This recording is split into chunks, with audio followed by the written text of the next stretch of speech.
What's up, Stokers? Before we begin this podcast, I want to let you know that we are brought to you by the legends at Talkspace. Talkspace, what up? Fall is a time for change, and aren't we all working towards a better version of ourselves?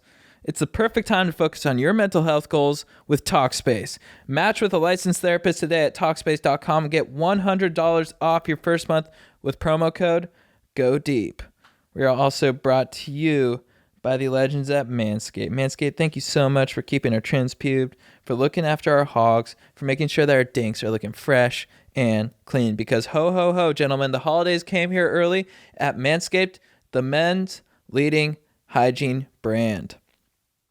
Just launched new products, including their all-new Ultra Premium Body Wash and a 2-in-1 shampoo and condish. It's time to give yourself or someone who needs it the gift of beautiful skin, hair, and balls this holiday season. Go to manscaped.com and use code GODEEP for 20% off plus free shipping. We're also brought to you by the Legends, a new sponsor at BetQL Daily. What up, dudes? Thank you for sponsoring the podcast. Big shout out to BetQL Daily for sponsoring Going Deep. BetQL Daily is the must-listen show for sports bettors and sports fans alike. If you're not sure where to start with sports betting, start with BetQL Daily, presented by FanDuel. Listen weekdays 9 a.m. to noon Eastern on Odyssey, Spotify, or your favorite podcast app. Finally, we are brought to you by another new sponsor, a favorite of mine, Stamps.com. So stoked to have Stamps.com on board with us. Save time and money this holiday season with Stamps.com. Sign up with promo code GODEEP for a special offer that includes a 4-week trial, free postage, and a digital scale. No long-term commitments or contracts. Just go to Stamps.com, click the microphone at the top of the page, and enter code GODEEP. For whatever reason, that style of combat is more of an action movie than a strictly boxing movie. But not like Warrior. No. Warrior's a sports movie. That's not an action movie. Yeah. It's weird. It's hard to say, but I know one thing for sure. Unforgiven is not an action movie. I really wanted to post that, Mr. Roboto. Oh, you should have. Yeah. I don't think it was was dicey, and I knew it would like make you feel really good. So I was like, you should post it, you know?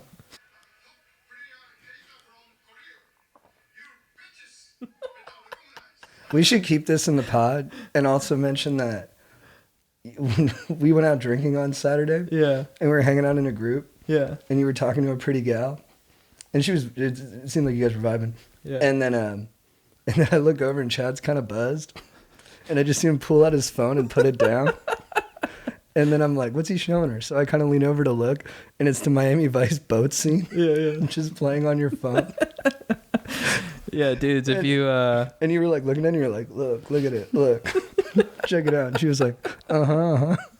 And then the whole table's like, why are you making this girl watch Miami Vice? Dude, I'm like, because I just ordered a mojito. She needs to know that accompanies it. Yeah.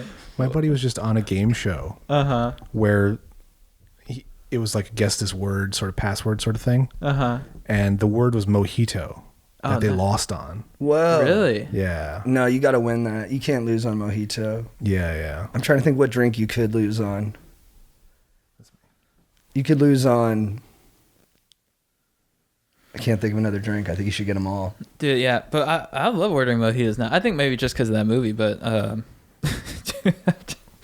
yeah, at the time, I was just so fired up. I got a mojito. I'm like, look how fucking sick this is. I was trying to give her context. I was like, well, see, that's Gong Li, and she's dating Jesus Montoro, who's a drug dealer. Yeah. But Sonny's undercover. They probably shouldn't be getting together. But the sexual tension's bursting in this speedboat right now.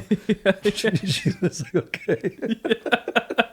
No, she was really nice about it. She was like, this is cool. Hey, babe, check this out. Babe, like, hey, better that than Bitcoin or something. Yeah, I mean...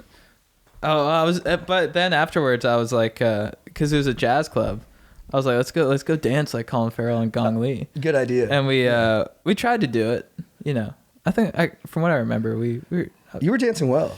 You look good out there. Dude, thanks. Yeah. I was channeling Colin Farrell, Sonny. What's his name? Sonny Crockett. Sonny Crockett. Yeah. Dude, I was trying to be cool and slide on my socks. Yeah. And I flipped up and scratched my arm and bruised my ribs. Where was this? At the dance floor. Oh, you fell? Yeah, I went down hard. Oh, really? Yeah. Oh, I don't know. Was that on the limbo? No, after the limbo, someone had their shoes off. Yeah. And we were both trying to slide on the floor. Yeah. And I really committed, and I just went straight up into the air and scratched the shit out of my elbow and fucked up my ribs. Yeah, Not too bad, but I was in pain the next day. Oh, damn. I don't remember that. And we got In-N-Out, and I ordered like 3 things of fries. Oh, you did? Good move. Yeah. And a Neapolitan shake. I saw that. Yeah. That was I think good. maybe 2 burgers. Right. I don't know. I think I just got double, but. The place is the best. Yeah. It was a good call by Ben. Good guy. Yeah. Great guy. Great guy. Who he said, dude, eat, and you won't be as hungover the next day. It's true. And then, dude, in huge news, you didn't have a bad hangover, right? Yeah, Sunday wasn't too bad. Hey, man. Yeah. Hey. I took some charcoal pills that night too. Okay. And I drank some electrolytes on top of all the shit. Dude, I was super hungover. You were? Yeah. Yeah. Really hungover. And I got to tell you, my hangovers lately, Yeah. nutty, dude. How so? Just the thoughts I'm having. Right. I just think everybody hates me. Right. Yeah. Right. And I realized I'm not afraid of like getting canceled. You know what I mean? Yeah. I'm afraid of just like people like ripping on me. Right. You know what I mean? Oh, interesting. Yeah. Yeah, I've noticed that. That's sort of been your paranoia lately. Yeah, like it's that. been fucking huge, dude. But even yeah. on like the last weekend when you said you were like you thought you acted a fool at that wedding. Yeah. Then when you telling me what like kind of like how you were behaving, I was like, oh, that's not bad. Right. Yeah, I'm just really, dude. I think it's the culture at large has got me nervous. Right. Yeah. Oh, totally. Like I watched this Taylor Swift video. Yeah. Dude. Yeah. It was very like I was laughing at the fight she was getting into with the guy. Uh-huh. And I think I was laughing because I've been in a lot of fights like that. So you think that just by like the way you are as a guy is going to set you up for ridicule down the road? Yes. The way you are as a guy in relationships? Dude, don't nail it so hard. Yeah, man. Yeah. I know it is scary, but I think the easy solution to that is don't date Taylor Swift. Right. I don't think you should, dude, but I think I would. Yeah, I think given the I opportunity. would. Yeah. Yeah. I mean, of course, Taylor Swift, but I mean, even just someone like Taylor Swift who's Right. Vocal. probably, yeah, but seems very cool or Yeah. like has a lot of talent. You know, Right, like Taylor right, Swift, dude, her songwriting is, I think she's one of the best songwriters Does she write ever. all of her songs? I think so, yeah. Wow. And they're beautiful. And She's dude, pretty- the lyrics are so good. Yeah, she's pretty prolific, huh? Dude, you got to move that thing a little bit. I can't see it well enough. There we go. Yeah, I got this pipe in my way. Yeah. There we go. Yeah, she's pretty prolific, huh? She just bangs out albums. I mean, Yeah. this newest one is like just her re-recording an old one so she Uh-huh. can get the rights back from like Scooter Braun. Oh, really? Yeah. Oh, interesting. Yeah, I saw an article that Jake Gyllenhaal steps out after song. People are pissed at him. They're pissed at him, really. Yeah. I need to listen to this song. And then, dude. And look, I think dating Jake Gyllenhaal, probably don't date Jake Gyllenhaal either. Yeah. Like, I'm sure he's like a nightmare. Yeah. You know what I mean? But I think Taylor's probably a big. Well, Pain, too. what did she sort of accuse him of doing? So like the first offense, basically he denied her feelings a lot and kind of gaslit her a little bit. Yeah. But like examples of this are like, he has like a dinner and he's like being kind of boisterous in front of all of his friends and like loving the attention. Yeah. And then she's kind of not getting a word in. Yeah. And then she goes to grab his hand and he kind of turns it over and pats it instead of holding it. And they get into a big fight. Really? And she's like, "You dropped my hand." Yeah. And he's like, "What the fuck? I don't even remember that." Yeah. And I was like, "Good response." But Wait, how long did they date? okay, so I've heard they dated for like 3 months, but I've also Yeah. heard he took her virginity. Oh, okay. And he was 29 and she was 20. So Okay. a little imbalanced. Yeah. Yeah. Interesting. But I've dated in that age gap before. So I'm like, Yeah. Yeah. like, oh no. Yeah. Yeah. I don't even remember that. That's in the song? No, there's like interludes where this actor, Dylan O'Brien, and this, I forget her name, Sadie Sinky or something is the actress. Mm-hmm. And they're both good. And Yeah. they like argue like a couple. Right. And so he's like really loving and then he's kind of an asshole. Yeah. Oh, interesting. And then so we're going to have to cut this way down. But I even called my brother. I was like, "Bro, this video is like firing me up." Yeah. I was like, "What's going on here?" I was like, "She's being way too hard on this dude." And then my brother was like, "Why are you losing sleep over it, bro?" And then I was like, "Dude, thanks for the support, dog." He's like, "Quit being a bitch." Yeah. I was like, "Yeah, I guess, man." But yeah, that's probably good advice. Yeah. Yeah, no, I could see a song coming out about me, like, you made me watch Miami Vice. I would love that guy. I hope that song does come out. Dude, if it was in a sad Taylor Swift song too, Yeah. it's like, Yeah, I don't think that all would... I wanted was for you to hear me without advice. All you ever showed me were clips from Miami Vice. To a sad ballad. Yeah, I just... Yeah. It's like I always had to repeat my feelings twice because you were so obsessed with Sonny Crockett and Miami Vice. It just made so much sense to me at the time, and I would do it again. I think it was a great move. Yeah. No, I don't think that's bad. No, I don't Yeah. think it's... I just think it's funny. Dude, we might be there culturally. Dude, even I think like cancel culture, I think it's feeding into everything, how we react to stuff. Yeah. I think our fantasy football league, people are getting fined all the time now. For what? For like things I don't even think they should be fined for. Like what? Like Strider got fined. I hadn't been checking the thread because we were just Busy working the show. And then, but now I'm full blast back in. And Strider got fined $100 because he left a guy in his starting lineup who ended up being inactive that day. Uh-huh. So, you know, we want everyone to participate in the league, so we'll fine you if you don't set your lineup. Yeah. Which, by the way, I wouldn't do if I didn't have my brother co-managing the team with me. I'm like, been super delinquent about it. But, so that's why it's hard for me to even speak on this because my voice in the league has been minimized because I haven't been as passionate about it. But I'm passionate about this. Like, they fined Strider $100 because he left a guy in his lineup who didn't play that day. The guy got pulled 45 minutes before the game. Uh-huh. And he got pulled because he was having mental problems. He wanted to have a break. Right. And so no one could have known that was coming. So Strider was on his way to do his podcast. So he didn't check because he thought everybody was healthy. Right. And then they ended up fining him $100 for it. Man, It's too hardcore. that is pretty hardcore. And I think it's cancel culture. You think those are related? Yes, I think everyone in our league wants to fine people now because we all want to have like this punitive like ideology where if you don't fit into it, we all get mad at you. Interesting. So I think we're fining people like crazy because we're like, you're not part of the league enough. You're not doing what's right in the league. But the rules are just there to make sure everyone has a good time and participates. Yeah. And doesn't that hurt Strider more if he Yeah. put someone in the lineup? 100%. That's the thing. He's already going to lose. Yeah. Yeah, he's already being punished. Dude, that's such a good point. He's already being punished. Yeah. When you initially said that people were getting fined, I thought it was like for things they said because you're like it's really the cancel. Oh, right. Dick moves. Yeah, I was like, Yeah. If someone in our league says something like too misogynistic, you know, or uses weird racist coded language, we're like, $200, dude, to next year's dinner. Don't talk like that. Yeah, don't talk like that, bro. Bro, don't talk like that, dude. Like a swear jar or something. Yeah, that would be. Yeah, that'd be no bueno. Yeah. Dude, I watched my first football game of the season yesterday. Oh, whoa. What'd you think about football? Oh, that was cool. Nice. Yeah. You hate it, dude. No, I was just. It's fine. I'm bored by it. Yeah, I was. Well, we had something this morning, so I was kind of just thinking about that, and wasn't able to get fully into it, but it's good. I was also a little bit hungover too, so but it's cool. You know, one of my babe. I don't want to give away my babe too early, but Oh yeah. I do have a babe in mind from it.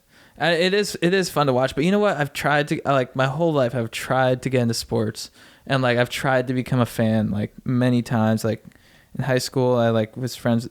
All my friends have been like huge sports fans, and like you gotta look at the stats and stuff. And I've like earnestly tried, and I just can't do it. Right. I think you got to grow up with it.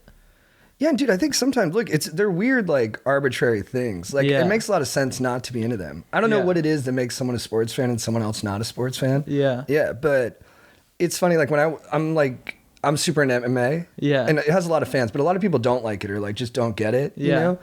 And whenever I watch it with people who don't get it, I kind of understand why they don't get it. Yeah. You know what I mean? Like, it is weird to like enjoy watching people get punched in the face.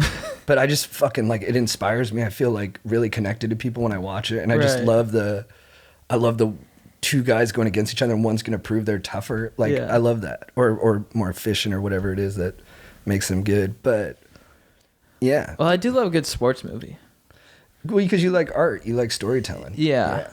And I do like playing sports. I like being athletic. I like working. Like one of my favorite things to do is like work out, and I like surfing and I play some basketball and stuff. That's like my favorite stuff to do. What's your favorite thing to watch, like in a football game? Like, is there a certain thing that you do enjoy? Touchdown celebration, I guess. You like the art part of it, the theater part of it. The performance, yeah. Yeah. I like seeing personality come out. Yeah. Yeah. So did you like when Cam Newton ripped his helmet off and was like, I'm back? I don't think I saw that. Okay, I want to get your reaction to this.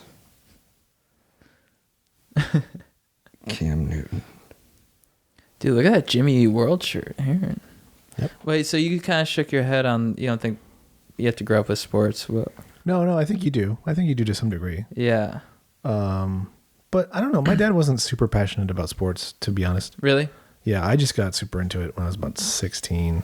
Oh, that's kind of later than I would have expected. I was into it before then, but then there was the strike, and then I had a bad time in Little League. Yeah. But then McGuire and Sosa did their home run chase, and it was just like, oh, dude, I fucking love this. Well, I was into that. Barry Bonds, Mark McGuire, and all that stuff. I was like, Yeah. when that was going down, that was electric. I mean, yeah. it was just so insane. I saw one of Barry Bonds' like 80th homers or something. Like that one season, his best season. It's 73, yeah. It was 73. Yeah, maybe like I think it was like 69. Nice. Yeah, you did. And that was sick. Yeah. In for a Panthers touchdown.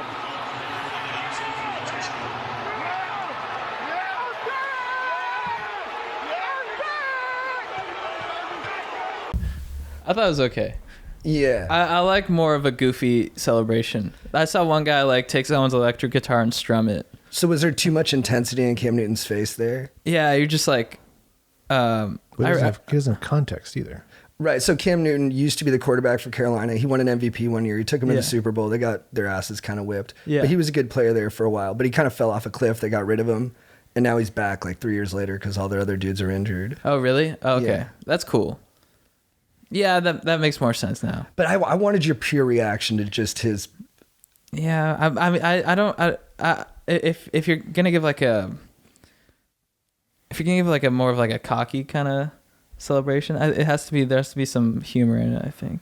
Right. So you like the cocky thing where people like maybe act like too cool for school about it afterwards, where they're like, that was easy. No. I think...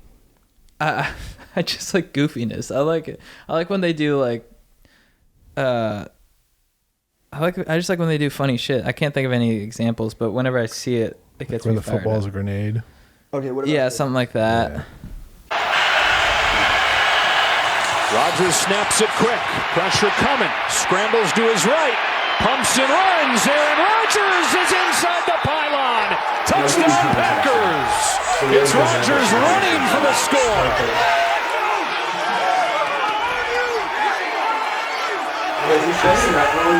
Right on cue, Jones.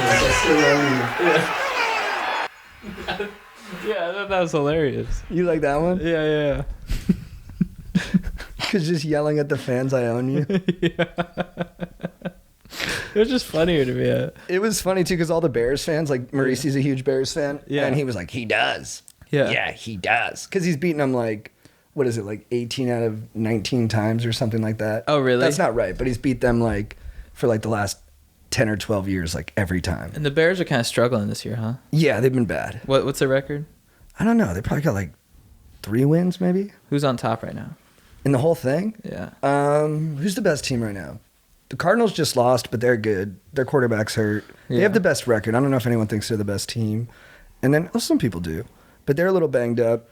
Tampa Bay's dropped like 2 in a row. And Tom Brady's looked like old and kind of bad these last 2 really? games. Oh. But I think he'll come back. Yeah. I would never bet against Tom Brady, although I Yeah. hope he falls apart and this is the end. Yeah.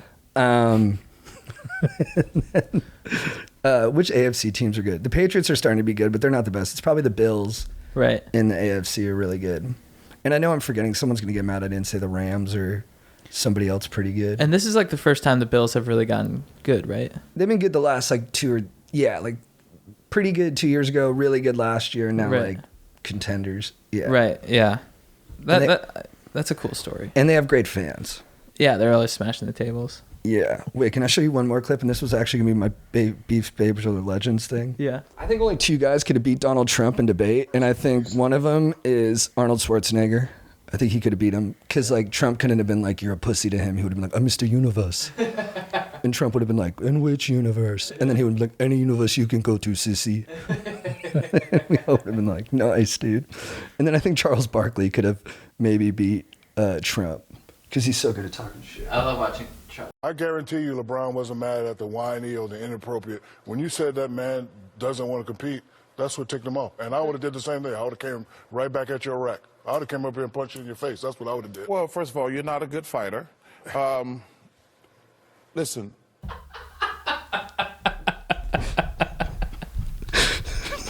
Isn't that hilarious? Dude, I know. He's so dumbfounded and hurt. What did Charles Barkley say?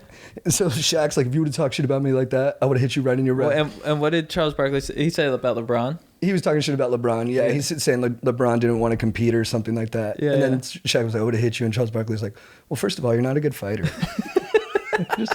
And then the producer so smartly goes to Shaq's reaction, you know? And he's just so pissed.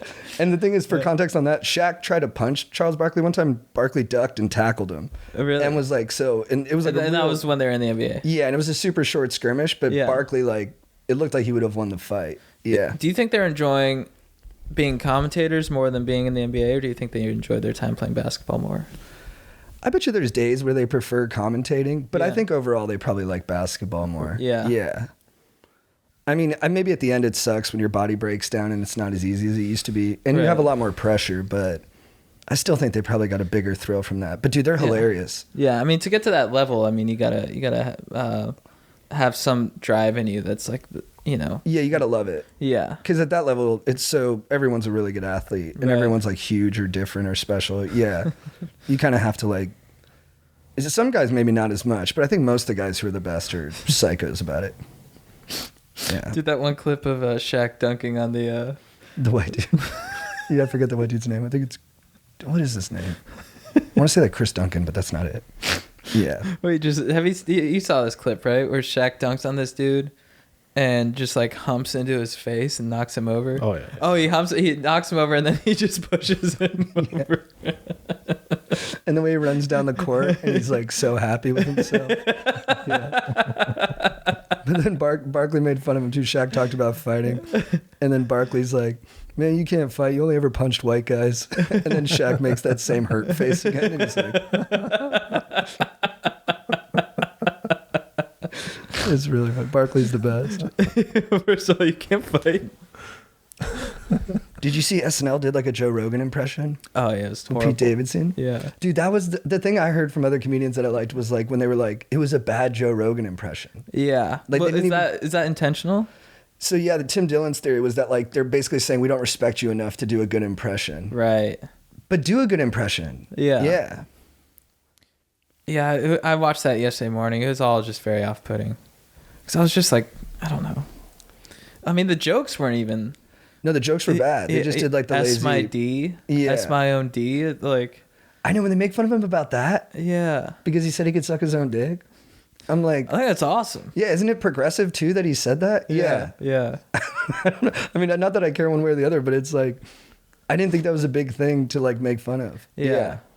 Yeah, I don't know. I don't really understand. It's a weird thing to say in your 50s, but it's hard to do in your 50s. Well, yeah, that's why more guys don't say it. I hope I can say it in my 50s. I mean, look, it's like he was just having like random bro talk with like 3 comedians. He wasn't like talking to, I would like to see state. Yeah, he wasn't talking to like a governor. Yeah, I would like to see. Although that would have been pretty how funny. he said it. Yeah. Yeah. Bros, I can suck my own dick. Well, all the guys are being bros too. They're like, dude, you can't do it. You're not that flexible. And he's like, I can do the splits. I can suck my own dick. Yeah. It was very familiar guy talk. Yeah. I think trying to go after Joe Rogan, I just don't. I think it's always. I think it's. I think it'd be. I mean, I respect anyone who wants to make jokes, but I just don't think he's a tough target to hit. If they would have done it with more like, if they weren't so clearly just trying to make fun of him, if they were also trying to embody him a little more, it would be better. Yeah. And then, I mean, dude, it's incredible how much influence he has. Right. Yeah, maybe no one should have that much influence. Yeah. But like... Yeah, I guess people are just upset about that, yeah. But I listen to him as an interviewer, and I think he's like amazing at that. His interviews are great. And such a wide spread of people like his interviews. Mm-hmm. Yeah. Like I've met so many people, I was like, oh, you listen to his interviews? They're like, yeah, they're great. And then you're like, Okay, like he's obviously got something. Oh, totally. Yeah, you don't get that. I'm not making that any level. Yeah. news here. Yeah. Yeah. I want to listen to the Snoop episode. That's kind of funny though, because he doesn't know very much about hip hop. Oh, really? So it's always funny that way. Yeah. But that actually kind of makes the interview better in a way. He's just being himself. I like Smartless. Have you listened to Smartless? No, I heard that's good. Jason Bateman, Will Arnett, and Sean Hayes. Do they have good rapport? Yeah, and Will Arnett's so funny. Yeah, he's the best. Yeah. I was listening to their what was I listening to? Tom Hanks is good. George Clooney is good.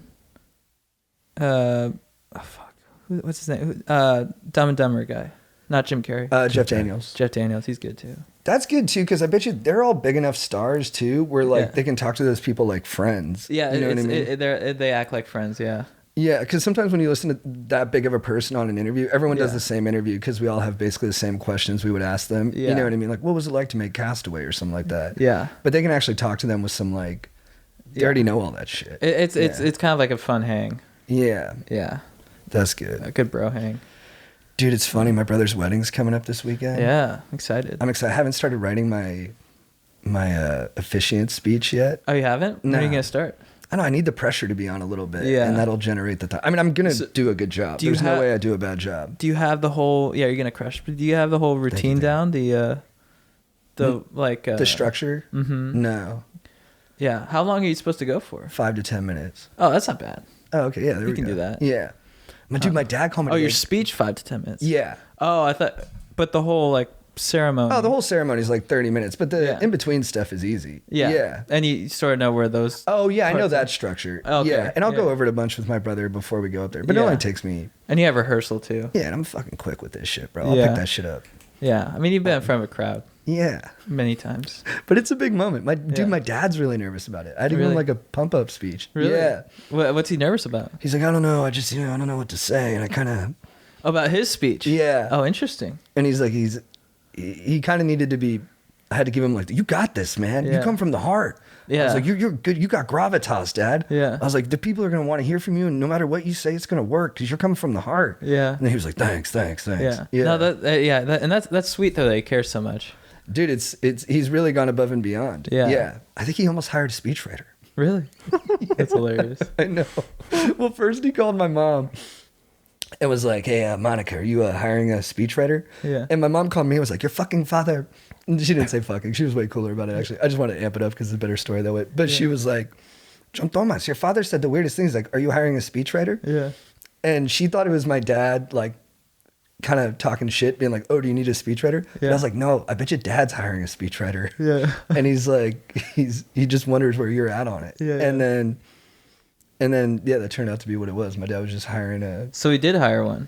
yeah, He did? for like a day. But then he said he fired her because he was like, this isn't me. Like, Right. I have to write this myself. Yeah. Yeah. If it was like super structured and Yeah. yeah, you just come from the heart. Wedding Yeah. crashers. Exactly. Come from the heart.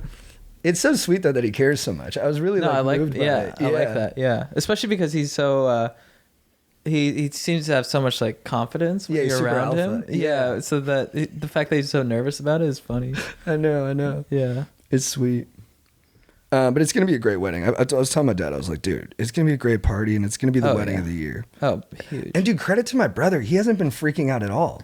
Really? My brother's Yeah. been super chill. I call him like every day and just bitch about myself for like 15 minutes. And then he's like, all right, dude, I got to go. And I'm Yeah. like, yeah, he's planning a fucking wedding. Yeah. But it doesn't seem that hard for him because he's very into it. So I Right. don't ever get the stress of it. Even when he says he's stressed, he doesn't sound that stressed. It sounds like he's having a good time. Yeah. Yeah. I love that hotel too. Yeah, it's going to be amazing. fun. Yeah. Yeah, it's pretty. I think the weather's supposed to be nice too. Yeah, I was checking that. Yeah. What's it gonna be? It was What's saying the- partly cloudy, but I'm betting it's going to be sunny. They say that all the time, and it's sunnier than they say. And by 4 p.m. I think too. Yeah, it'll burn off. Yeah.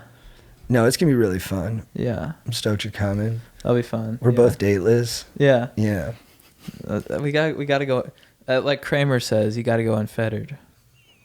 You know, weddings are a great place to meet chicks.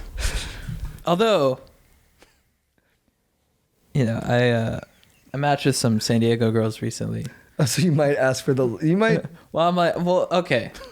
Because my brother was like, we don't have space for dates, and then he was like, actually, there's some space now. Yeah, and he messaged me. I was like, oh, I had someone in mind, but then I was like, no. And I messaged him today. He's like, the window's closed. I'm like, okay. So I'm like, good. You know, that's how it's supposed to be. I'm going to meet someone. But so what's the protocol what's the protocol if like later into the reception you say like, hey, you want to like come? Can you do that? Is that very rude? I got two answers. Yeah. I got my real answer, and then I got my podcast answer because my brother listens to this. Right, yeah. I'm just going to give you the real one. Yeah, maybe just cut this out because I don't want to disrespect you. No, it's not disrespectful at all. Come on. You're just shooting from the hip, and I love it. Yeah. I think it's a good move. Yeah. I think it's a good move. Yeah.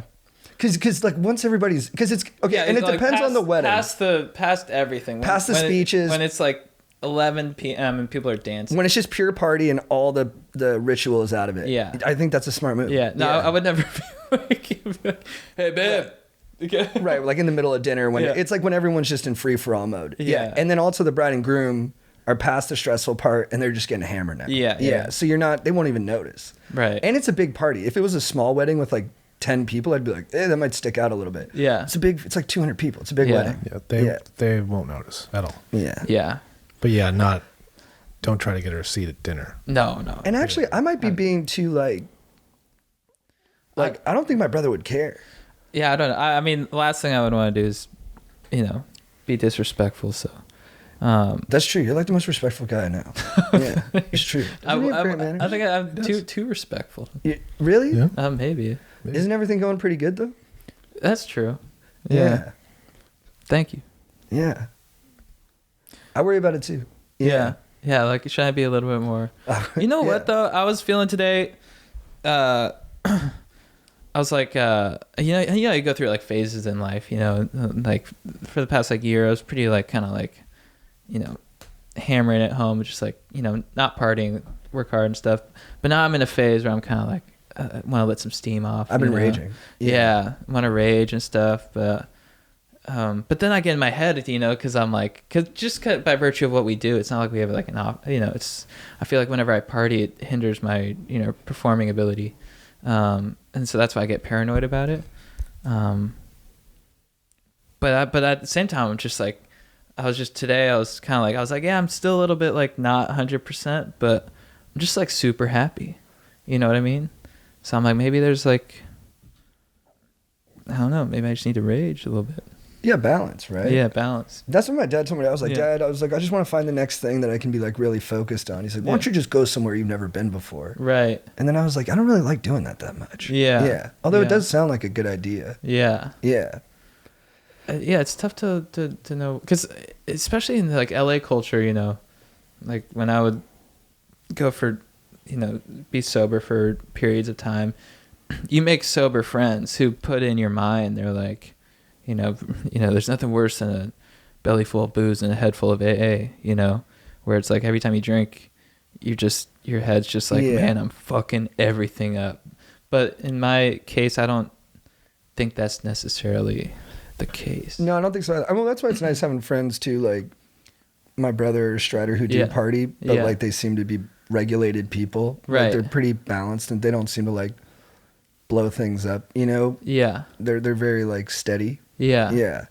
But I do like with myself, like I'll think about that sometimes, like, because I did Sex Addicts, like I'm always like, I would sometimes think, and like I would encourage everyone who thinks they have a problem to get help. Yeah. But like sometimes I'd be like, are we like over pathologizing things? Right. You know what I mean? But the thing is, I do have a genuine problem. Yeah. Like I can make myself really sad from just like watching too much porn or something like that. Right. So I do have to watch it, but then I'm like, I don't want to like go the other way too much and like beat the shit out of myself. Yeah. If I watch too much porn one day. You know what I mean? Yeah. Maybe it is just a more sort of nuanced approach to it, of just like assessing, how it's affecting you. Right. Because like, for example, like Saturday night, I had like the best time. It was like so much fun. And you just get all these stories too from, it's like, I think it just adds to your life, it's in a positive way. You make friends, and you order mojitos. And so, yeah, I don't know. Aaron, what do you think? Well, I mean, I am a sober guy, but I'm not because I ever had a problem with it, just because I didn't feel the need to do it. But I think it all comes down to what it does to you. If it wrecks you in your life and you can't perform otherwise, then it's a problem. But, you're allowed to have fun. Yeah. Yeah. Just don't hurt anybody or yourself. Right. I do find with pot too, like I'm a little high right now. Really? Yeah. It does make me it does make me feel better sometimes. Yeah. But then I worry, I'm like, but am I better or do I just feel better? Am I actually worse? But I feel better in my own head. Because you see that too, right? Sometimes, Do you feel better in the moment, but in the long run, is it? That's what I wonder. Yeah. But then sometimes I'm like, I genuinely do think I get better ideas sometimes when I'm high. Right. Then also I feel bad. There's like college kids listening to this. Look. You never want to depend on something. Yeah. Anything. It's true. It's hard not to, though. Like people or something. I think about that a lot. Like, is everything in my life just to regulate me? And then I'm like, yeah, maybe. Right. And then I'm like, am I going to be able to not do that? Right. It's like, fuck. Yeah. That's going to be like, or maybe I'm already doing it. Maybe I'm only a couple years away from it. Maybe I should be more positive. Maybe it's a process. You know?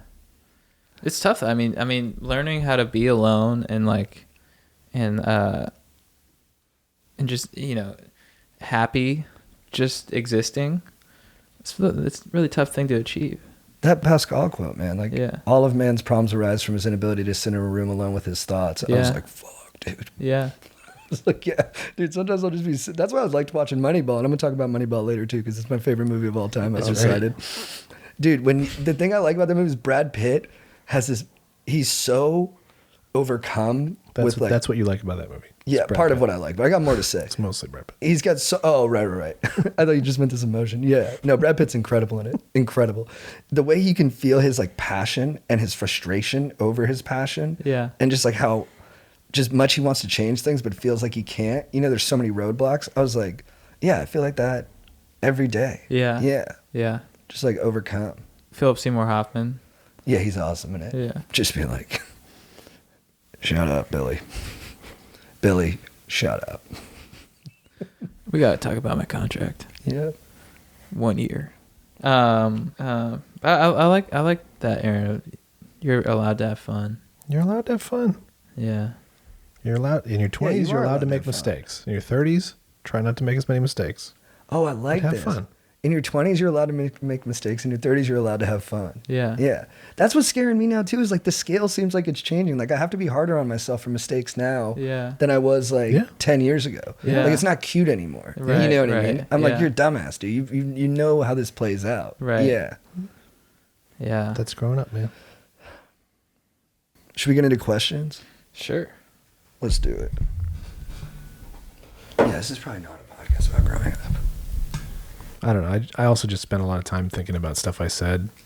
For whatever reason, I was driving home from work the other day, and I was just thinking about stuff I said to my high school girlfriend when we broke up, about how I thought about us getting married. And I don't think I did, Right. but I did say that. This podcast makes you think about that? No. I was just driving home, and just, for some reason, that thought came into my head. It's like, oh, I mentioned marriage to a girl I dated 3 months. Right. Oh, yeah, dude. Yeah. But I'm like, is that embarrassing? Yeah, of course. But cut yourself some slack. You're 18. It's your first girlfriend. Like, I've said that to every girlfriend I've ever dated. Okay. There's a pattern there that probably needs to be addressed, but cut yourself some slack. Well, no, but I'm like, why else would I date someone? If it's my girlfriend, I probably think there's probably potential longer for that, than right? that, though, I assume. Yeah, that's what my therapist always told me. So why don't you just wait a little bit? Well, JT, you probably why don't you dated them just wait? longer than 3 months in high school as well, so. But 3 months, though, at that age is a long time. It is. Yeah. And it certainly felt like it at the time. But, I'm all about, I'm older now. I understand. I'm twice the age of that kid. Yeah. It's fine. Like, he made that mistake. I made that mistake. But it's because of all of the scenario, like the whole scenario. Yeah. What up, dudes? I'm interrupting this podcast to let you know once again that we are brought to you by Stamps.com. If you're looking for ways to skip the trip to the post office and dodge all the hectic holiday shopping traffic, why not save time and money with Stamps.com?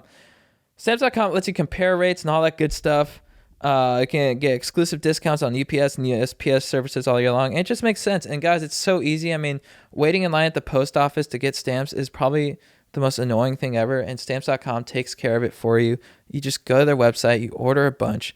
They're in there. I have a bunch of stamps from stamps.com, and it makes just handling all that mail stuff so much easier. They're the best. There's, check them out, guys. You can get 40% off USPS rates and 76% off UPS. Going to the post office instead of using stamps.com is kind of like taking the stairs instead of taking the elevator. So, I don't know, guys. Save time and money this holiday season with stamps.com. Trust me, you won't regret it. Sign up with promo code GODEEP for a special offer that includes a 4-week trial, free postage, and a digital scale. No long-term commitments or contracts. Just go to stamps.com, click the microphone at the top of the page, and enter code GODEEP.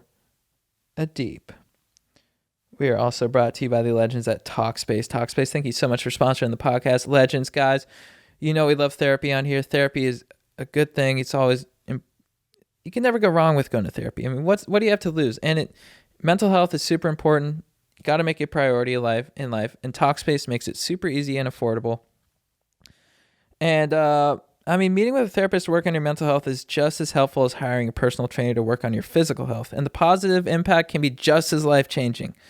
And unlike traditional therapy, you can message your therapist anytime via text, video, or voice. It's 100% secure and stigma-free, the way therapy should be. And that rhymes.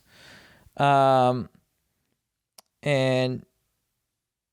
so basically, they're all licensed professional therapists. Super cheap. You don't have to go into an office. You can do it from Zoom. Super easy to do. Whether you struggle with anxiety, depression, self-doubt, or anything else, Talkspace gives you access to help you need to move forward. Getting professional help isn't weird or weak. It's smart because, sure, your friend might know a thing or two about electricity, but would you let him rewire your house? That's a big question. So, join Talkspace today and start moving forward with a single message. Just visit Talkspace.com and get $100 off your first month when you use promo code GODEEP at signup. That's $100 off at Talkspace.com, promo code GODEEP. We are also brought to you by another new sponsor, BetQL Daily. BetQL Daily, thank you for sponsoring the podcast. You guys are legends. And we want you guys, if you're doing the sports betting, you want to make sure you're informed, making the proper decisions, and that's where these dudes come in. Because do you feel like the last one out when it comes to sports betting? Do you not know where to start? Understand where the market is moving, which smart bets are out there, and have some fun listening while you're at it. BetQL Daily, sponsored by FanDuel, is the must-listen show for sports bettors and sports fans alike. We got dank-ass hosts Joe Ostrowski, Joe Giglio, and Aaron Hawksworth serve up wagertainment, nice word, what up, the sports talk you love with the betting insights you need each weekday. And find out where the market is moving across all of the week's biggest sporting events. Miss out on earlier games? BetQL Daily has you covered there too with recaps from some of the biggest recent moments in sports. If you're not sure where to start with sports betting, start with BetQL Daily presented by FanDuel. Listen weekdays 9 a.m. to noon Eastern on Odyssey, Spotify, or your favorite podcast app. Last but not least, we are brought to you by the legends at Manscaped. Manscaped, thank you so much for keeping our trims peeled, for looking after our hogs, for making sure that our dinks are looking fresh and clean. Because jingle balls to the walls, fellas, listen up. Untrimmed pubes are a thing of the past, and it's possible you have Santa's beard in your pants. You don't want that. You don't want to be Tim Allen and Santa Claus just growing up, huge pubes on her face. You want to have a nice trimmed set of pubes so that when people see them, they're like, dude, nice. So, inside this gift thing, you're going to get the Performance Package 4.0, where you have the signature Lawnmower 4.0, the electric trimmer that has proprietary advanced skin-safe technology to reduce cuts on your nuts. It's also waterproof. You can use it in the shower. And you got Crop Preserver, Crop Reviver, Ball Toner, deodorant, moisturizer. Keep your North Pole feeling and smelling fresh. Anti-chafing boxers, ultra premium body wash. Guys, everything you need in the B-room and underwear-wise comes with Manscaped. So get on board with today with the Manscaped train. They are the legends. They know what's up. They care about your nuts more than maybe you do. So I think you should get them on board. And get 20% off plus free shipping with the code GODEEP at manscaped.com. That's 20% off plus free shipping with the code GODEEP at manscaped.com. Clean up your nuts and make Santa proud this year. All right, back to the show. Okay, import exporters of Stokes, Strider, Aaron, and Chris. My name is Lion, and I live under my dojo. I train daily jujitsu and kali, stick fighting, with my teacher who lives next to the dojo. He's a real badass that could kill most humans gruesomely and quickly. I have trouble feeling like I'm worthy of being in his presence. I have trouble being myself because I want to live up to his standards. I worry about my body language, and I have trouble making small talk without stumbling on my words. It goes without saying I really respect the man. I know that if I can be myself, I would be a more outgoing, likable guy in his eyes. My question, can you bros give me some advice on how to be more confident in myself around him? This is a great question. Dude, I think you're lucky, man. I think you're lucky you have someone in your life who you really look up to that much. I think that's rare. So I wouldn't judge yourself too much for how you're behaving. I think more if you're being sincere, that'll come through. He'll feel that. And so I would just, just appreciate that you guys have that time together. And that's what matters the most. It's just that proximity. I don't think you have to be like Jim Carrey or something. I think the guy will know. If he's a good mentor, he'll see who you are through that. Yeah, I have no doubt that he respects this dude, and the teacher. Yeah. Understands who I'm constantly in situations like that where I'm like around people I look up to, and I'm not totally myself, and I just feel awkward and stuff, and I just don't complete sentences and stuff like that, but then in the reverse situation, if someone's, if I'm around like someone younger than me, like, a niece or nephew, for example, if I can tell that they're nervous, I think it's kind of charming. It's sweet. Yeah. And it's like, I just know deep down that it's like, I can see who they truly are. And what's funny about them isn't the clever things they say. What's funny about them is how sweet and sincere they are. Yeah. Or like how they're themselves without knowing it. Yeah. And their true self always shines through. Yeah. And unless you're like overcompensating for that insecurity and being kind of like, over the top, then that's kind of like, I'd watch that, but it doesn't sound like he's doing that. But that's what'll get you in trouble. Yeah. Is when you feel like you're not being enough, so then you overdo it and then you're too much. Yeah. Yeah. Like that's really good advice. That's when I was like least funny. Yeah. Is when I was like, these people don't think I'm funny. I've got to prove to them I'm funny. That's like, it's death. You'll never be, I would just not even worry about being funny, and I bet you're being funny just by being how nice you are. Totally. Yeah. So I wouldn't. I think. You know what? And also, whenever I'm around people like that who make me nervous, I'm like, it's good training for being around everyone else, because it makes you, even though you're nervous in that moment, it makes you a more confident and stronger person just in general. Yes. Because you're putting yourself in that kind of uncomfortable situation of like being around someone who you aspire to be more like. Then when you're around, your friends, for example, I think it makes you. You're more confident around them. Yeah. And then next time you meet a sensei that you really like, you'll have some reps and you'll be more comfortable with that dynamic. Yeah. Yeah. No, 100%. It's like in Hitch too, like at the end when Rodden Mitchell's character's like, you told him to do all those things that made me fall in love with you. And he's like, Hitch is like what? Yeah. She's like, when he danced all goofy at my party so I wouldn't feel like a loser. Or when he spilled mustard on himself at a Knicks game. And you're like, Hitch is like, I didn't tell him to do any of that. Yeah. And then you're like, okay, yeah. You didn't tell him to do that? God, no. Yeah. Even though none of that stuff would work. Yeah. Are you a Hitch fan, Aaron? Never seen it. What? You'd like it, dude. Because it's hard. It's impossible to dislike. Yeah. You got Ava Mendes and Will Smith at their most charming. Mm-hmm. There is a scene, a shellfish scene, though, right? Mm-hmm. Yeah. That's still too close to home for me.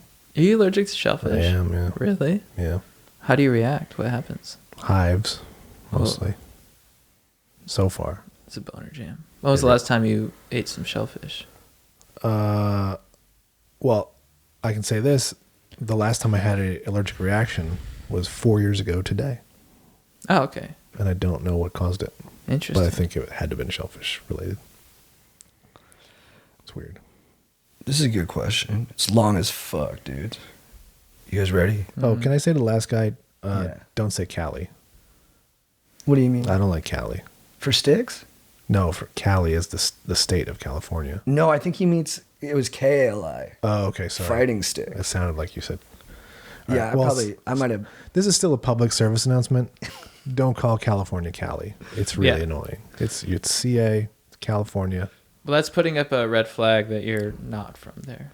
Yeah, yeah. Yeah, When you're trying to be local. it's true. If you go to the East Coast, everyone on the East Coast calls it Cali. Don't like it. But I kind of like it. You could be the one to change it. Yeah, I don't know if I ever say it, but like, what's up? I'm from Cali. No, you're right. It's whack. Yeah, it sucks. It's whack. Well, now I'm self-conscious about it. Let me try one more time. You asked me where I'm from. Hey, dude, where are you from? I'm from Cali. Yeah. It's brutal. No, don't say it. It's brutal.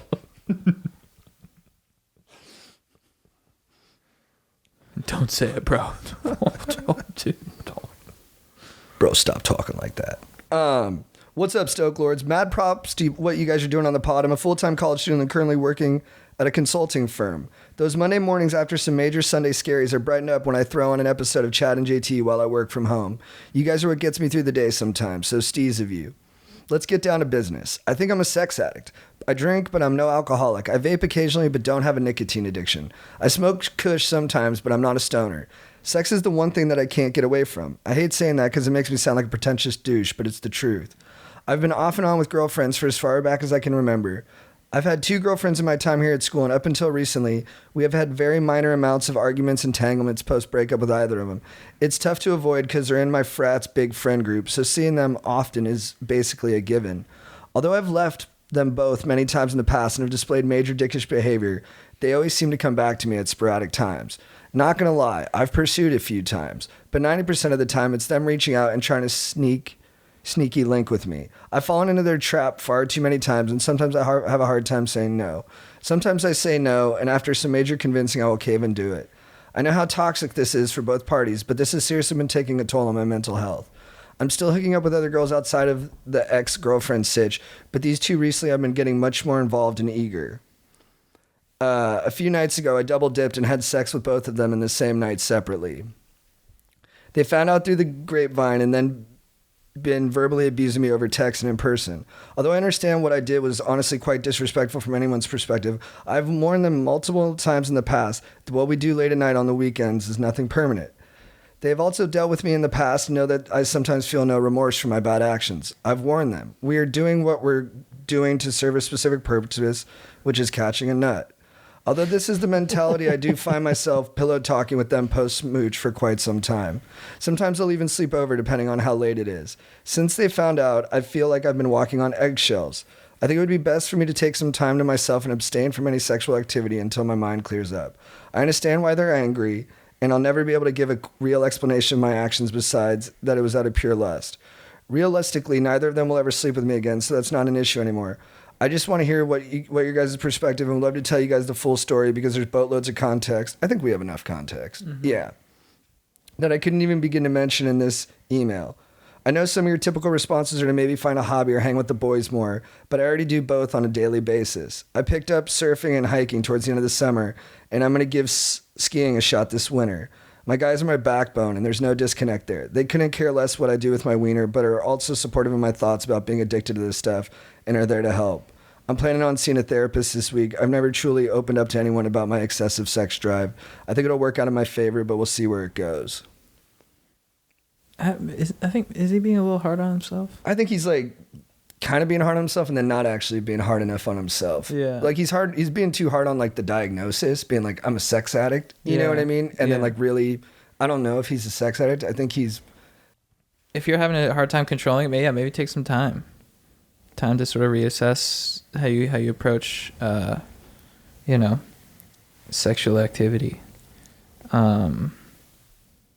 Because I don't like hurting anyone's feelings. Yeah, it sounds like he doesn't either. And so, maybe take some time to reassess. So you can be a little bit more sensitive, I guess. To that. But he's not exclusive with either of them. So yeah, it is. That's probably no.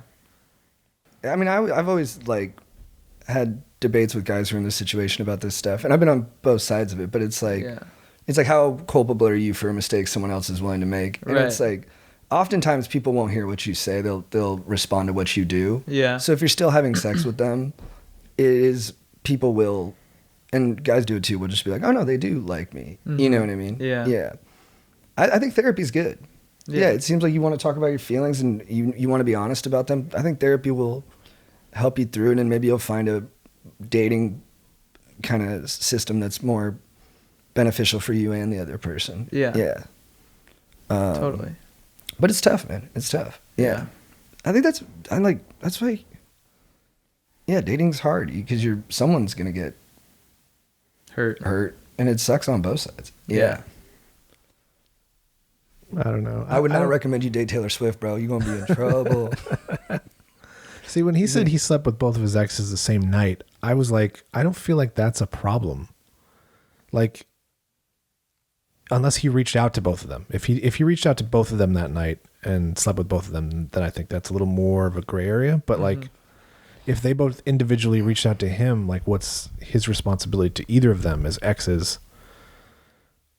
He's just a guy in his 20s who's two women are attracted to him. Like, yeah, but maybe maybe after he has sex with one of those women, that woman's like, hey, like, I really care about you, and it's like really special when we get to hang out like this. And then maybe he's like, hey, yeah, like, I feel you. Yeah, it is really special. And then he goes out and she finds out he had sex with another girl that night. Mm-hmm. And she's like, hey, we were talking about like going on a weekend trip to Portland together. And then I found out you slept with like Sydney. And then he's like, yeah, well, like, I wanted to go on the weekend trip, but I also want to sleep with Sydney. Yeah. And then she's like, we didn't say anything. He's like, well, I told you like a week earlier that I felt that way. And then she's like, but then you told me that like we were going to like spend New Year's together in Portland. I don't know. Yeah, if he's spending all this time confusing people, sure, he's done something bad. But I don't know, the way he wrote it just sounded like he had the opportunity, took it, and that's what your 20s are for. Is going back to what I've said earlier. Like, yeah, go ahead and make the mistake. You're not going to know these people your entire life. You're in your 20s. Yeah, it's tough. It's tough. I don't know. I mean, and so you got some girls mad at you on text. You can block them. Like, it's fine. It sucks. But I think that's the hard part is like, I think he probably wants people to think he's like a really nice guy. You know what I mean? He's like, I want everyone to think I'm cool. Yeah, and then it's like, well, you're going to get over that at some point. As a guy who's almost 40, I'll tell you what, you're going to get used to people not liking you for a while or at some point. Nice.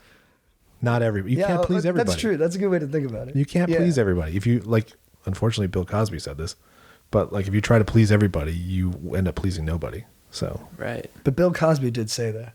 He did say that, which is unfortunate, but he was right on that one. All right. And sexual addiction, I think, is very serious, and you should like really. Yeah, no, that's true. The assessment of it. He wasn't saying like. I had sex with them both the same night, and then I also beat off 4 times that day. Like, I feel like that's more, in line with what addiction really is. But I think that's the right assessment. Yeah. And as I always say, get your hormones checked. Therapy never hurts. Yeah.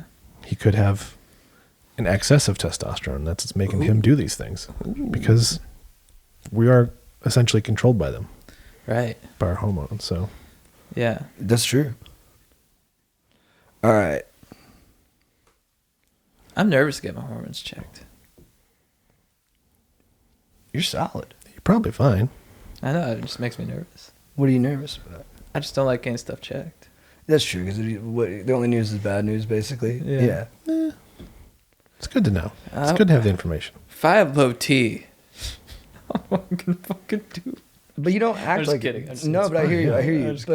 But you don't act like a person with low T. Oh, thanks. Yeah. So if you had low T and then they were like, "Hey, you should also take this," and then you'll be up to like, you might be even more stoked. Right. Yeah. Right. You would know if you had low T. You'd have a lack of energy is one of the things, and then erectile dysfunction is another. Also, I think our metrics for how we measure this stuff, it's like every person's different. You know what I mean? Yeah. Like when me and my buddies did steroids in high school, we all went to like a shady doctor and he told all of us that we had like low T. Oh, really? And some of my friends who went to see the doctor were like jacked. Yeah. And then they'd come out and be like, "Hey, bro. Hey, bro. Doc told me I got low T." Yeah. When did you see him? What time of day? We were all like 18. We'd all see him in like the morning. Yeah. Okay, it's got to be very early morning for them to even get a good assessment of it. But I don't know when he went in, but like basically he was like, "I got low T." And I was like, you're like the strongest, toughest person I've ever met. I'm like certain you don't have low testosterone. And then they were like, no, check it out. I'm the 43rd percentile. And I was like, no, you're not. It's almost average. Yeah, but maybe testosterone doesn't work that way. Maybe it's not always directly correlated to like, but this, whatever we think of when we think of testosterone, my friends who were getting it from this doctor were like at that peak already. Yeah. Right. I had low T. I mean, But you don't seem low T. Yeah, I You're know. a beast on the soft. I didn't have it either. Like Yeah. I had no symptoms of it. I had no fatigue other than my generalized, I'm tired all the time, but like I can get up out of bed and do all my things. And I never had erectile dysfunction. So it's just like, Yeah, maybe everybody's different. Yeah. But those are the two major ones in a guy that you should, What are the two? extreme fatigue and erectile dysfunction. Yeah. I mean, I have erectile dysfunction, but I'm so fired up all the fucking time. Yeah. But your ED is related to anxiety. It's just all psychological. Yeah. Yeah. Or maybe I'm just a romantic. That too. That too. But get it checked. It's important for your life. Yeah, get it checked, baby. There need could be it- you need it when you undiscovered get old. stoke in that Right. result. Right. It's good for bone health as you grow older, That's right. and not just boning health, Yeah, but that too. Sunning your balls. Yeah, how you, dude, I haven't sunned my balls lately. that's a lot. If you have low T, you got to measure, because dude, you could actually prove if ball sunning works or not. Yeah, Right. That'd be huge. Don't do it for a couple weeks. Yeah. Go get tested, then dude, and document the whole thing. Make Yeah. a fucking YouTube video out of it. Then sun your nuts for a month straight or whatever how long you're supposed to do it, and then go get your T checked again, and we can find out. Yeah. Yeah, you could be like the new Tim Ferriss, bro, but like cool. That'd be No sick. disrespect to Tim. That'd be sick. It's not quite science, but yeah. Chad Ferris. Chad, what is your beef of the week? My beef of the week. I don't know if I've talked about this on the pod before, but when I was pledging my fraternity, one of the things that the dudes would do is put some clippers near my dome and just turn them on. So I just hear that. I'd be blindfolded and I just hear it next to my head. And I'd get really upset. I'm like, you're not going to shave my dome. And I told them, I was like, if you guys shave my dome, I'm leaving the fraternity. That's a deal breaker for me. Yep. So you're not shaving my dome, and I don't even like the threat. Like I'm down to get fucked with, but don't threaten my flow. And now I'm pissed because they weren't even asking for me to do it for a cause. Like we're doing this for the rainforest. Dude, pull the lid Yeah, I off. should pull it off. Is it You look coming beautiful, man. I think you look beautiful. Like we're doing this for the rainforest. And I think we're helping. Awareness has been boosted. Look at this awareness. Yeah, I'm like, if you're gonna threaten me with that, attach a cause to it, dudes. And that goes for all the people who are, pledging now or having pledges now. If you're threatening a dome shave, attach a cause to it. Don't just do it because you think that you want to like fuck with this dude, Do it because you want to see them do it for a cause. Then we'll talk. That's what I'm saying, dude. Do it because you believe in it, bro. Yes. We will always sacrifice our domes for causes. No, I'm kidding. Dude, if we end up doing this the rest of our life, let's go. Yeah. Hey, Amazon, I got you, dog. We're coming to fix you. We're starting with our domes, but we're going to get you right as rain, baby. We're going to fix you up. I love you, the Amazon. Oh, I thought you meant Amazon, like the company. Dude. Like they were next. We're doing it for you dudes. We're doing it for you, Amazon. You guys deliver shit so fast. It's the best. Bezos. Beast. Shaving my pubes for Facebook. I like that. The metaverse. Okay, Aaron, what's your beef of the week? My beef of the week is with CBS and Adele. Oh. I don't know why. I've never really had a problem with Adele until recently, But they hyped this concert that she had that aired last night and this Oprah interview so hard. I mean, it looked amazing. She sings great. But for whatever reason, I just like, okay, now I don't like Adele. Like I think her music's boring. I don't know. It's obviously not for me. And then, a whole Oprah interview, and to me, it just sounded like, it just felt like someone purposely smelling their own asshole. Whoa. Yeah.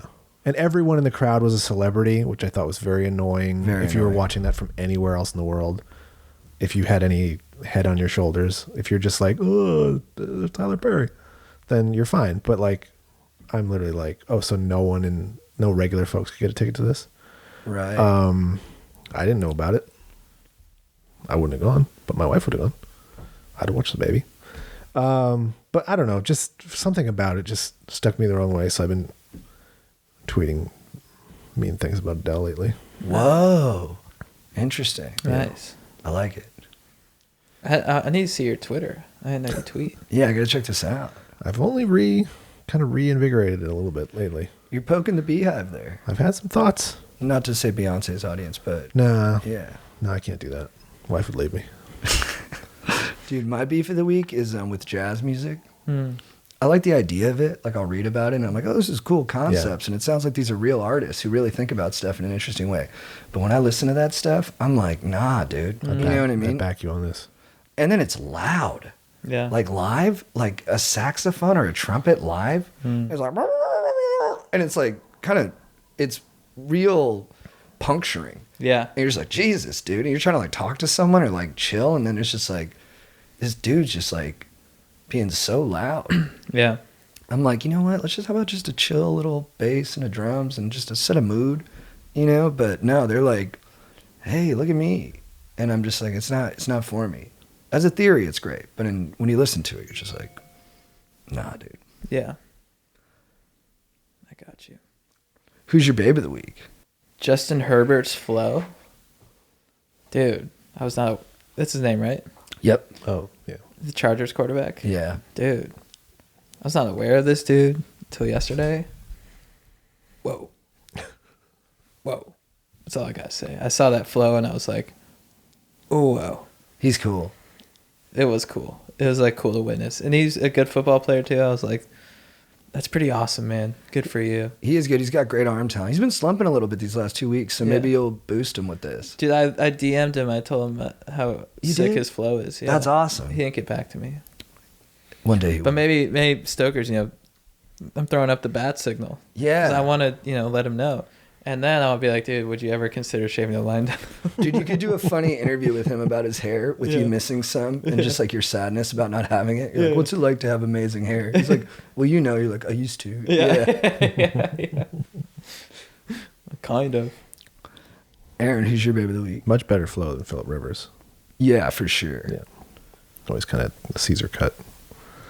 My baby of the week is myself. Dude, let's go. I mean, they say to practice self-love, so I'm doing it. I know some Stokers hate when I talk about softball. Really? Some do. And I read the comments. Look, sometimes. it's a beautiful game. I think so too. And just right now, I'm having a bit of a renaissance as a pitcher.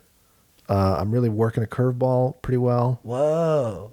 Through probably the best one I've thrown all season on Saturday. Threw it to where it started at the batter in the right-handed batter's box and then hit the exact corner on the other side of the plate and bounced off for a strike. And I just love what I'm doing. I don't know if anyone else on the field is aware of the craft. The craft of it, yeah. Because nobody else really does, people don't really do it. A lot of people don't want to even try because it's very dangerous. I'm like 40 feet away.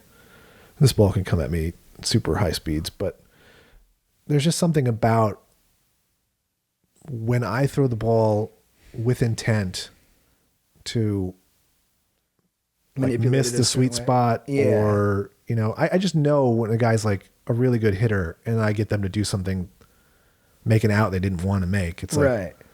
I have a piece of that. Like, and you have to be tactical. Like you have to think, all right, I throw this pitch because I'm setting up the next pitch, which will set up this pitch. Yeah. And then when you get them to I don't necessarily play go into that. that. far into it. I'm more about location and Right. and height and spin. This is what I love about sports. Is Yeah, when people yeah. are craftsmen at it. Like Canelo Alvarez, he'll punch a guy in the tummy for like 5 rounds and look down.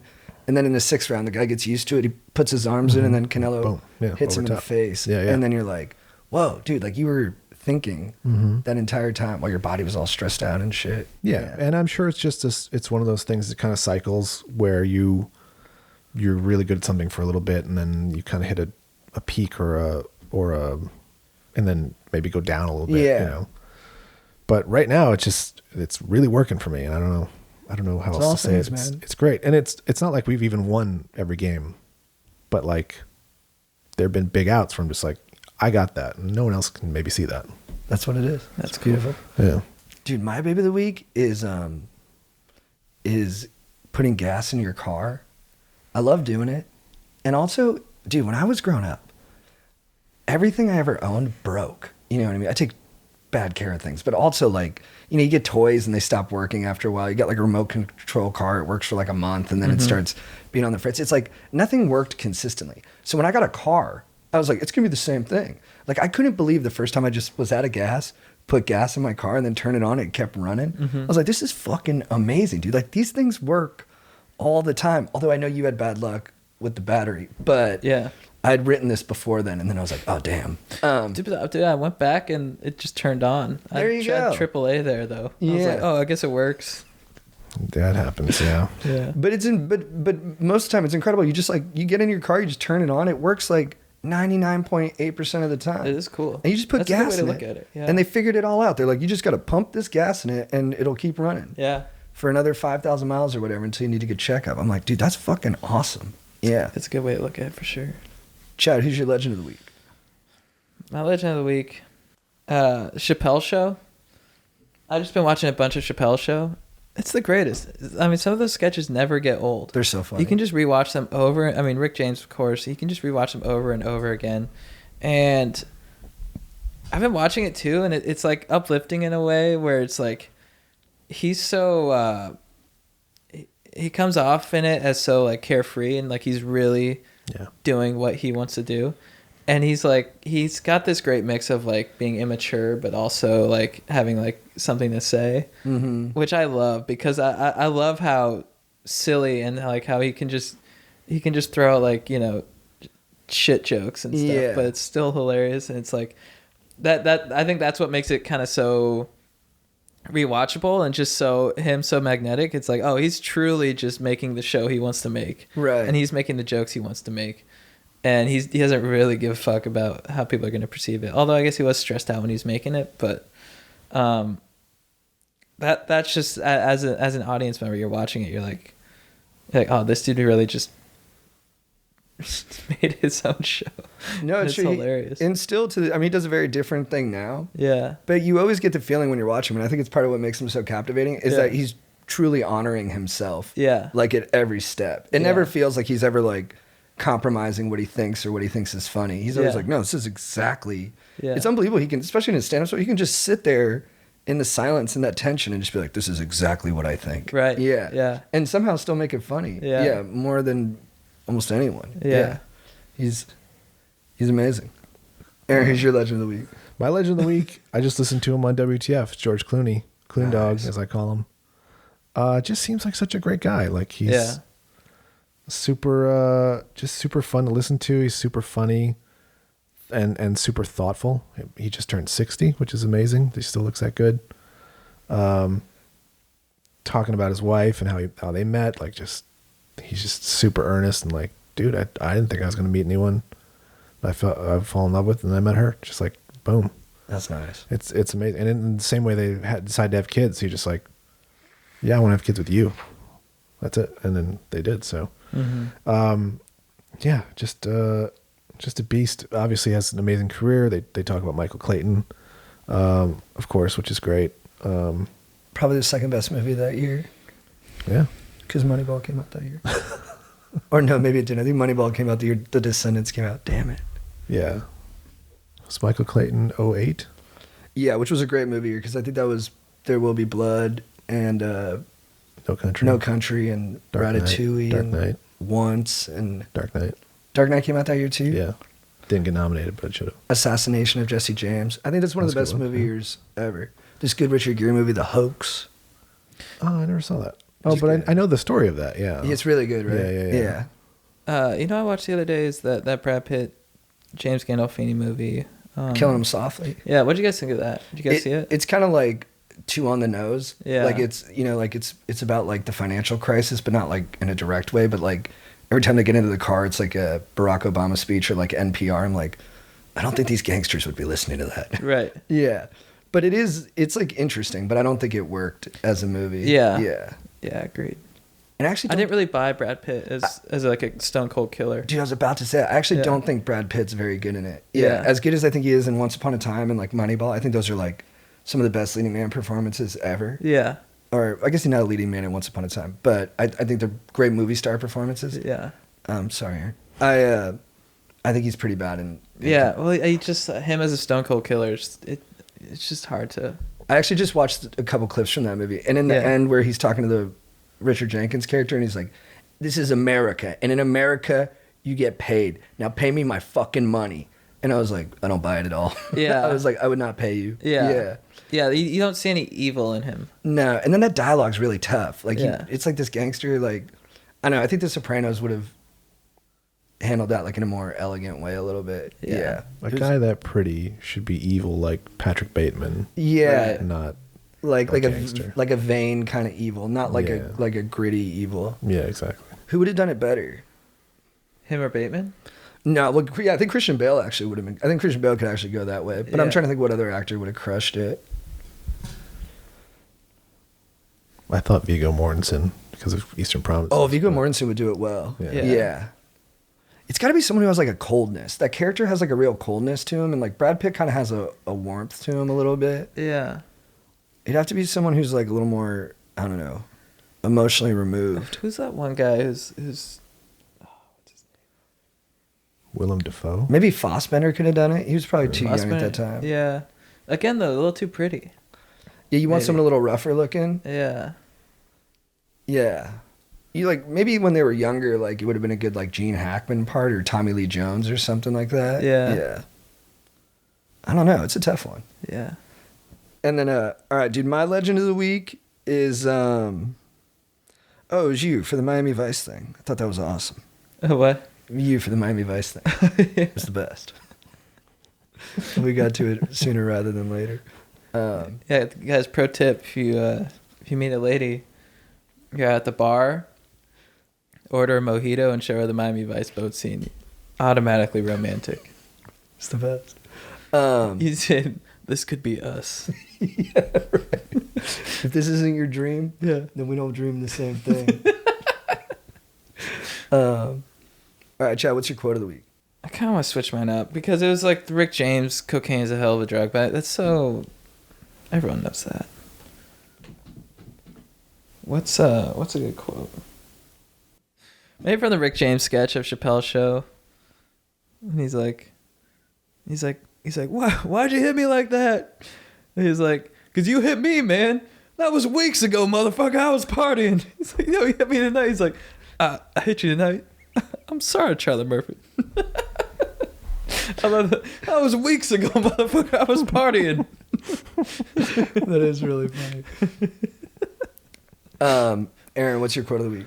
My quote of the week comes from the song "The Book of Love" by the Magnetic Fields. Oh, this is big. Which I learned is not. It's. I've only heard the Peter Gabriel version. Peter Gabriel covered it like 11 years after it was written in '99. Oh, he did that cover album where he did like Heroes by David Bowie too, and like a bunch of songs. Yeah, Yeah. Well, the Peter Gabriel version's far superior. it's better. Yeah, it's longer too, but I think he just takes his time. But yeah, it's great. Check it out if you haven't heard it. It's in the final episode of season 8 of Scrubs, which is technically the real show finale. Make you cry every time. you Oh, watch that nice. show. Yeah, that show will tug at your heartstrings. Yeah. What's like the covers were like the new one's way bigger than the original. It's like Tainted Love, All Along the Watchtower, and like Hurt. Although the original Hurt is really good. The Nine Inch Nails version. I might even like that one more than the Johnny Cash version. Which Yeah, I didn't feel it's for a different. while, It's but a now different it's swung mood back for sure. the other way. Yeah. I think the Hurt version of Johnny Cash plays better with a music video Yeah, the video's because incredible. you see him. Yeah, because you know he's about to die. Yeah, and he's yeah. got his fucking wife in it, and they're like, Yeah, they're both about they're to in die. it to the end. Yeah. Yeah, they died on like the same day or something, right? Sweethearts. So verse 2 just goes, the book of love has music in it. In fact, it's where music comes from. Some of it's transcendental. Some of it's just really dumb. Ah, And I love like that. That's Because a good the song, the book of love, you think is going to be like, oh, it's going to be all positive. No, It's gonna some be of, schmaltzy. some of it's kind of stupid, like Yeah. everything. And that goes along with love and music. Some of it's really stupid. Some of it's, you can't even believe it. That's nice. Yeah. My quote of the week is from my favorite movie of all time, Moneyball. I'm not saying it's the best movie of all time. I don't even know how I'd rank that, but it's my favorite movie of all time. And it's my favorite scene. It's when Brad Pitt goes to, and there's not much on relationships in the movie, right? You don't see much. There's no romance or anything like that. Mm-hmm. It's about these two guys. I saw some deleted scenes, and it's one is him having dinner with his girlfriend. Oh, wow. Isn't that interesting? Interesting. I think that was a good move that they cut it. Yeah. Because it really makes it about him and Brant or whoever. Yeah. When he goes to pick up his daughter from his ex-wife's house, played by the incredible Robin Wright Penn, Yeah. it's so clear what the dynamic is, you know?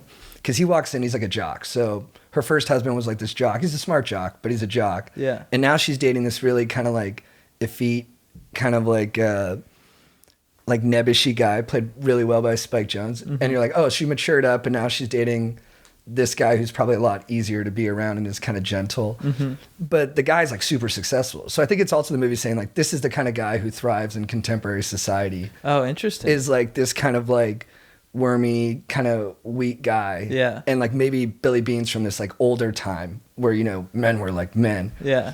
But the guy, Billy Bean finds out halfway through and then the guy, Spike Jonze, Billy Bean's like, how have things been here? And he's like, good, very peaceful. Yeah. Like kind of like, it's very subtle jab because Billy Bean's not at peace ever in that movie. Right. You know what I mean? So I almost think it's that guy being like, it's different here. I don't have to be like aggro. Right. And then Billy Bean finds out his kid has a cell phone and he feels bad that he got left out of the parenting decision. And then Spike Jonze comes in and like tries to be diplomatic. And he's like, oh, well, it's just for emergencies. And, you know, we can talk about it if you're not feeling it. And then Billy Bean goes, yeah, well, me and her mother will have a conversation about it. Yeah. And just kind of like boxes him out. Yeah. Because I think he knows that Spike Jonze isn't being genuine, that he's going to keep making decisions Right. without consulting him. So he's kind of being like, dude, don't bullshit me. Like, I know you're, and I find there's so much of that in adult conversation where people are just like, they tell you what you want to hear, but they actually don't intend to do it. And I think Billy Bean was like, no, I'm not letting you do that. Yeah. You know what I mean? But I think in the end, Spike Jonze is probably going to win because he's around the kid more. Right. So it's even sadder, like when Brad Pitt takes her to get the guitar, because you're like, oh yeah, you do have like a smaller influence in her Yeah, life. right. And he's always frustrated by he doesn't have the influence he wants. He can't make all the decisions he wants. Yeah. But then what I also think is interesting is that like Spike Jonze's character, I'm sorry, I'm going to go for a while here, guys. Spike Jonze's character is like probably a tech guy. You know, they're in Oakland. Mm-hmm. So Brad Pitt's like the old school thinker, but he's actually using new thinking and trying to bring it into baseball. So he's really not that different. Like he's also, I think the movie's basically saying like, we want straightforward talk, but we want it without ignorance. Because Billy Bean's not ignorant at all. He's like open to new ideas. Yeah. And I just thought that was like, I'm just like, this is the smartest movie of all time. Yeah. And I was always confused. I was like, because he sends his daughter on a plane. Mm-hmm. I'm like, do they live in a different city? Oh, that's interesting. Does he send her back to visit to see the mom? That's what I think. Although he does pick her up from their house, so I don't think he'd fly there. Yeah, I was assuming they were like a Silicon Valley Yeah. couple. So I'm like, where is the daughter flying to? I guess that was my question. And I think the movie likes, like, I think it's critiquing like masculine types because you're watching all these guys at the office just like go at each other. Like everyone at the Oakland place basically says what they think. Like all of his subordinates are like, your ideas are stupid. Yeah. And he's like, well, you got to listen to him. And then it's like real.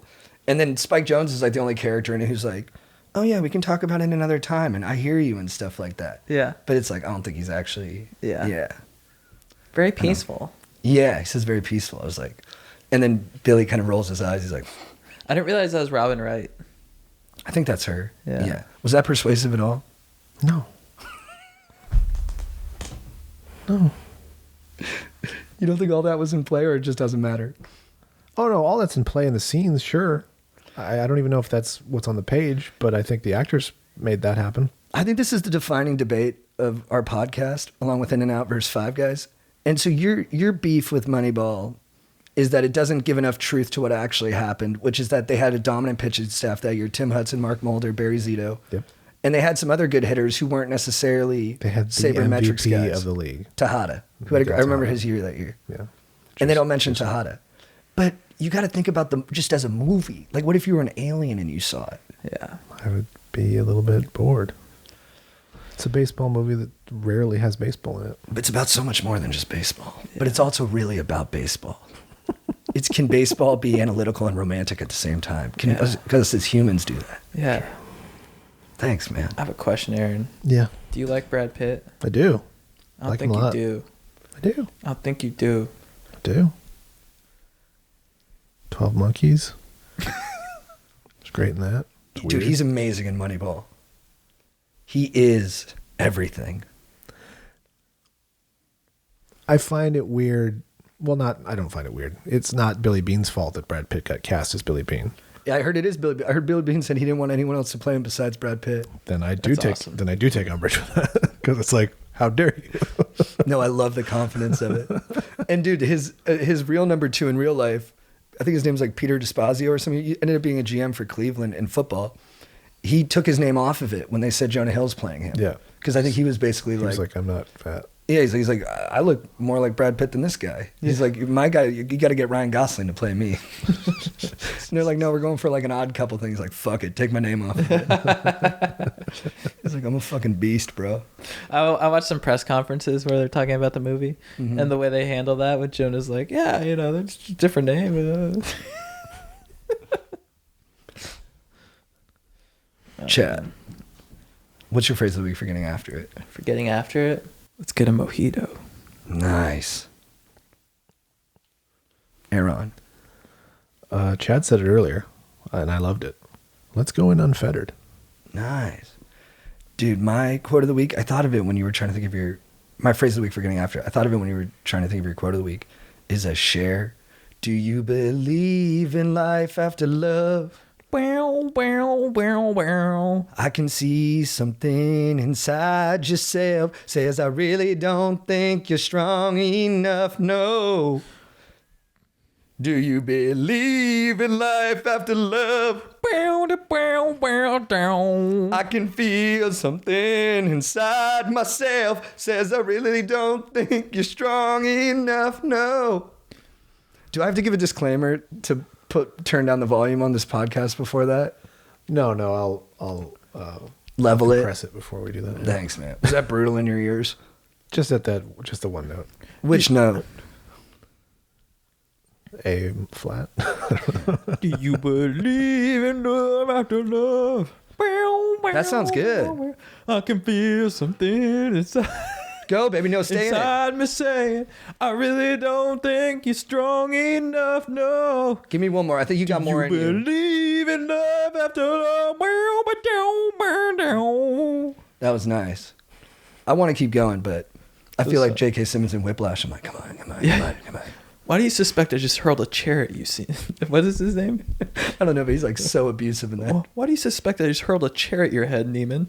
It's like it wouldn't be weird if he like pulled out a gun and just like shot someone in the head in that movie. Like, does anyone want to know why I just shot that motherfucker in the head? Dude, there's one part where the World Series of Dice and Chappelle's show and Charlie Murphy like robs the game. He's like, you want this cash? You're gonna have to shoot me. And he's like, okay. He just shoots him in the leg. It's funny he shoots him in the leg. That's funny. Yeah. Aaron, also, dude, we should say this before we sign off. Wait, hold on. Oh, sorry. No, you're good.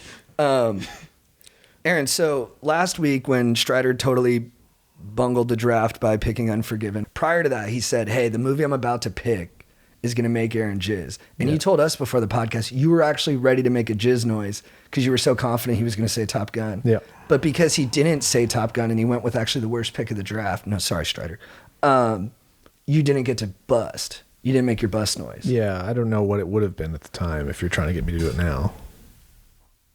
That's what you're trying to do. Yeah, well, can you just make a bust noise? I mean, yeah, you kind of, You did see where I was going with that a little bit. Yeah, I sniffed that out pretty But you don't good. feel like it's like organic in this moment? I don't. Okay. Is there something we could say? Yeah, is there something I could throw you out of nowhere? Okay, what if I went, and we don't have to belabor this, but what if I went, you know what? Moneyball is kind of a stale movie. Oh, God. That's you coming? That was great, though. Dude, thank you for doing that, man. You really went there. Wait, can Thank you, you. May, Dude, I just love the heart, man. I love the heart. There was a lot of heart in that bust. maybe just do one where you're like, oh.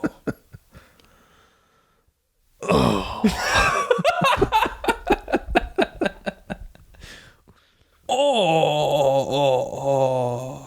See, I'm bad at this. I always do it too real. Kevin was getting mad at me for my humping. We were shooting a scene. He's like, "You're humping." Oh no, you did too. After I did it, you're like, "That freaked me out." Yeah, I was like, "Dude, I just hump real." Yeah, they were like doing like fun humping, and then I kept humping things, and I was like, "Oh." Yeah, dude. And they were like, "Dude, stop." Yeah, dude. And I was like, I like playing it real. Yeah. It's like, Yeah. oh. I guess I'm supposed to be more like, that's bad too, right? Yeah. I'm just bad at it, dude. Hold on, let me try and be funny doing it. I can't do it. Dude, yeah, that's I'm bad at humping. you're too genuine. Yeah. The only way I like to hump fake is like I gotta just sell it real. I'm just like, Oh. yeah. Oh. Maybe is this funny? That's good. Is that better? Yeah. Okay, so I can play the genuine, but in a comical. Yeah. Hold on.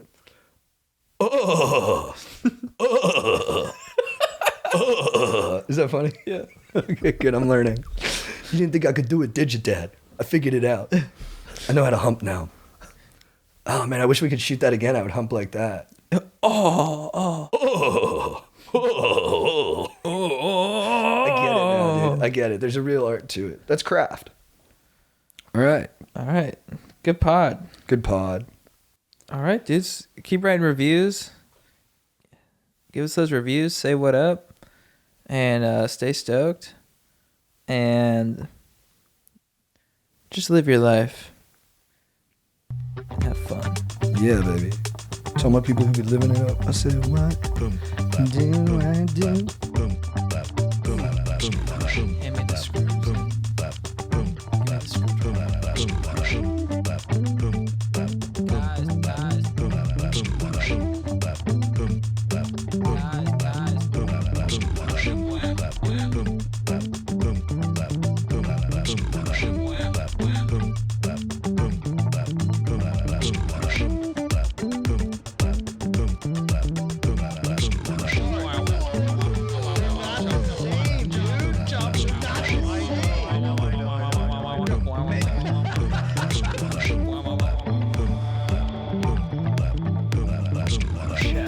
What is your beef of the week?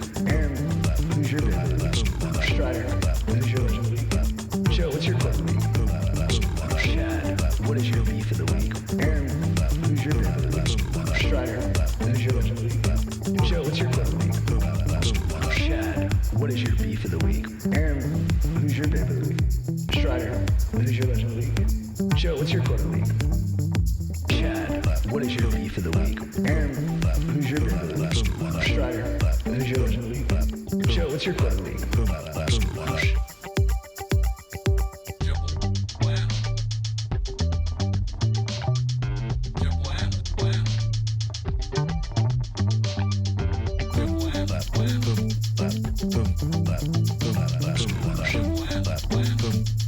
Boom.